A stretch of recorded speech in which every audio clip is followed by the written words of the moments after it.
عید الفطر کے دن کچھ کھا پی کے نکلا جائے اور عید الاضحیٰ کے دن بغیر کچھ کھائے انسان نکلے اور آ کر کے قربانی کے گوشت سے شروعات کرے، یہ بھی اللہ کے رسول کی سنت ہے۔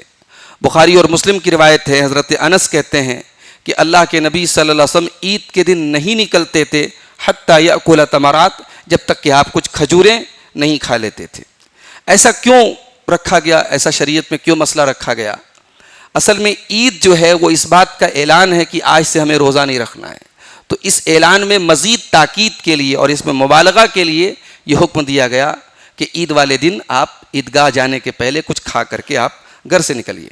اور عید الاضحیٰ کے موقع پر مستحب یہ ہے کہ انسان کچھ نہ کھائے، اگر اس کو قربانی کرنا ہے تو کچھ نہ کھائے اور آ کر کے وہ قربانی کے گوشت سے آغاز کرے۔ مگر یہاں یہ بھی وضاحت کر دوں، بعض لوگ شوگر کے پیشنٹ ہوتے ہیں، ان کو بغیر کچھ کھائے پیے رہنا مشکل ہوتا ہے، تو یہ کوئی روزہ نہیں ہے، یہ ایک سنت ہے، مستحب عمل ہے۔ اگر آپ کے اندر بھوک برداشت کرنے کی چھمتا نہیں ہے تو کوئی مسئلہ نہیں، آپ کھا سکتے ہیں، لیکن بہتر یہ ہے کہ آپ بغیر کچھ کھائے جائیں، پانی وغیرہ کی ضرورت ہو تو پی لیں، لیکن کھانے کی شروعات آپ قربانی کے گوشت سے کریں۔ عید کے دن تکبیر، یہ بھی بہت اہم سنت ہے کہ تکبیر جو ہے بآواز بلند، مرد حضرات بآواز بلند اور عورتیں پست آواز میں تکبیر کے کلمات پڑھیں۔ یہ عید کا ایک مقصد ہے۔ اللہ نے قرآن میں فرمایا وَلِتُكَبِّرُوا اللَّهَ عَلَى مَا هَدَاكُمْ وَلَعَلَّكُمْ تَشْكُرُونَ، کہ یہ رمضان کا مہینہ جب مکمل ہو تاکہ تم اللہ تعالیٰ کی تکبیر بیان کرو اور تاکہ تم اللہ تعالیٰ کا شکریہ ادا کرو۔ تو عید کے موقع پر تکبیر کے کلمات ضرور ہمیں پکارنے چاہیے۔ صحابہ کرام بازاروں میں جاتے تھے یا عیدگاہ کے لیے جب جاتے تھے تو جب تک امام عید کی نماز پڑھانے کے لیے سامنے نہیں آ جاتا تھا تب تک جو ہے وہ تکبیر کے کلمات پڑھتے رہتے تھے۔ یہ صحیح حدیثوں سے یہ بات ثابت ہے۔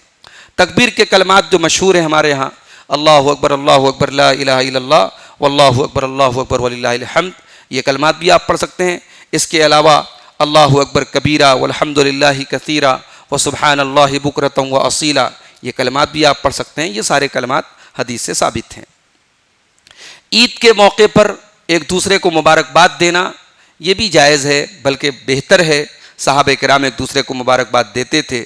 صحیح سند سے حافظ ابن حجر نے نقل کیا ہے کہ صحابہ جب ایک دوسرے کو ملتے تھے تو بولتے تھے تقبل اللہ منا ومنکم، اللہ تعالیٰ ہماری اور آپ کی نیکی کو قبول کرے۔ تو تقبل اللہ منا ومنکم بولیں تو زیادہ بہتر ہے۔ اگر آپ عید مبارک وغیرہ بھی بولتے ہیں تو کوئی حرج کی بات نہیں ہے، جائز ہے، اس میں کوئی حرج کی بات نہیں ہے۔ عیدین کے موقع پر انسان اچھا کپڑا پہنے، یہ بھی اللہ کے رسول کی سنت ہے۔ ایک مرتبہ بازار میں ریشم کا ایک جبہ بک رہا تھا، تو حضرت عمر رضی اللہ تعالیٰ عنہ نے وہ جبہ خریدا اور کہا کہ اے اللہ کے نبی، میں نے یہ اس لیے خریدا ہے تاکہ آپ اس کو پہنے عید کے موقع پر، اور جب آپ سے کوئی ڈیلیگیٹس آتے ہیں، وفود آتے ہیں ملنے کے لیے، تو آپ اس موقع پر اس کو پہنیں۔ لیکن چونکہ وہ ریشم کا کپڑا تھا تو اللہ کے نبی صلی اللہ علیہ وسلم نے منع کر دیا اور کہا کہ یہ اس کا لباس ہے جس کا آخرت میں کوئی حصہ نہیں، یعنی ریشم کا کپڑا دنیا میں مردوں کے لیے جائز نہیں۔ تو نبی نے اس پر نہیں منع کیا کہ تم میرے لیے اچھا کپڑا کیوں لائے، نبی نے ریشم پر منع کیا۔ اس سے پتہ چلا کہ عید کے موقع پر اچھا کپڑا پہننا یہ بھی سنت ہے۔ عیدگاہ کے لیے اگر پاسبل ہو تو الگ راستے سے جانا اور الگ راستے سے آنا، یہ بھی اللہ کے رسول کی سنت ہے۔ اس کی حکمت یہ ہے کہ دونوں راستے جو ہیں وہ ہمارے لیے قیامت کے دن گواہی دیں۔ دونوں راستے سے ہم اللہ کی تسبیح پڑھتے ہوئے اس کا ذکر کرتے ہوئے جائیں گے، تو یہ ایک مقصد تو یہ ہے۔ اور دوسرا مقصد یہ ہے کہ ہماری جو خوشی ہے اس کا اظہار الگ الگ جگہوں پر ہو، جس راستے سے جا رہے ہیں وہاں پر بھی ہو اور جس راستے سے آ رہے ہیں وہاں پر بھی ہو۔ عید کے موقع پر کھانا اور پینا یہ بھی اللہ کے رسول کی سنت ہے۔ عید کے دن آپ روزہ نہیں رکھ سکتے۔ اسی طریقے سے عید الاضحیٰ کے موقع پر 4 دن آپ روزہ نہیں رکھ سکتے، یہ کھانے اور پینے کے دن ہیں۔ اللہ کے نبی صلی اللہ علیہ وسلم فرمایا عیدنا اہل الاسلام، یہ ہم مسلمانوں کی عید ہے اور یہ کھانے اور پینے کے دن ہیں۔ عید کے موقع پر اپنی عورتوں کو ضرور عیدگاہ لے کے جائیں، ان کے لیے پردے کا معقول انتظام اگر ہے تو لے کے جائیں، نہیں ہے تو انتظام کرائیں، لیکن ان کو ضرور لے کے جائیں۔ بخاری اور مسلم کی روایت ہے، ام عطیہ کہتی ہیں کہ ہمیں حکم دیا گیا کہ ہم ان عورتوں کو بھی لے کے جائیں جو حیض کی حالت میں ہوں، اور ہم پردے والیاں کنواری لڑکیاں سب کو عیدگاہ میں لے کے جائیں۔ جو حیض والی عورتیں ہیں وہ مصلی سے دور رہیں گی لیکن امام کی دعا میں شامل رہیں گی اور اجتماعیت میں شامل رہیں گی۔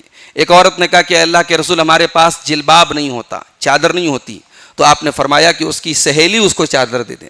یعنی کوئی ایکسکیوز اللہ کے نبی نے قبول نہیں کیا کہ ہر حال میں آپ کو لے کے جانا ہے اپنی عورتوں کو. اسی طریقے سے عید الاضحیٰ کے موقع پر ایک ضروری چیز یہ ہے کہ جس کو قربانی کرنا ہو وہ عید کا چاند دیکھنے سے لے کر کے اپنی قربانی کرنے تک اپنا بال اور ناخن نہ کاٹے. اللہ کے رسول نے فرمایا کہ جب تم ذی الحجہ کا چاند دیکھو اور تم میں سے کوئی قربانی کرنے کا ارادہ کرے تو اپنے بال اور ناخن نہ کاٹے. البتہ جس کو قربانی نہیں کرنا ہے جس کو کرنا ہے اس کے لیے تو ضروری ہے. جس کو قربانی نہیں کرنا ہے، اس کے پاس طاقت نہیں ہے قربانی کرنے کی، اس کے لیے بھی مستحب ہے کہ وہ اپنا بال اور ناخن نہ کاٹے، اور عید کے دن جب لوگ اپنے اپنے جانوروں کی قربانی کرے وہ اپنا بال اور ناخن کاٹ لے، تو اس طریقے سے انشاءاللہ اس کو قربانی کا ثواب ملے گا. یہ ابو داؤد کی صحیح روایت سے یہ بات ثابت ہے. تو یہ عیدین کے تعلق سے چند احکام ہیں. اللہ تعالیٰ سے دعا ہے رب العالمین آنے والی عید الفطر کو ہمیں صحیح طریقے سے منانے کی توفیق عطا فرمائے، اور ہماری خوشیوں میں بھی ہمیں سنت رسول کی پابندی کرنے کی توفیق عطا فرمائے. آمین. وآخر دعوانا ان الحمد للہ رب العالمین. والسلام علیکم ورحمۃ اللہ.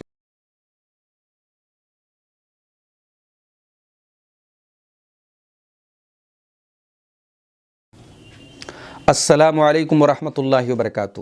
ناظرین، یہ عبدالغفار سلفی آفیشیل چینل، یہ ہمارا آفیشیل چینل ہے، اور ہمارے دروس اور بیانات انشاءاللہ اس پر آپ کو برابر ملتے رہیں گے. آپ سے گزارش ہے کہ اس چینل کو آپ ضرور جو ہے اس میں شامل ہوں. اس چینل کو سبسکرائب کریں، اس کو اپنے دوستوں اور احباب تک پہنچائیں، اور سوشل میڈیا کے اس سفر پہ آپ ہمارا ساتھ دیں، تاکہ ہماری دعوت جو ہے، جو کتاب و سنت کی روشنی میں ہماری دعوت ہے، وہ زیادہ سے زیادہ لوگوں تک پہنچے. تو ضرور آپ اس چینل کو سبسکرائب کریں اور اس کو جو ہے آپ اپنی ترجیح دیں.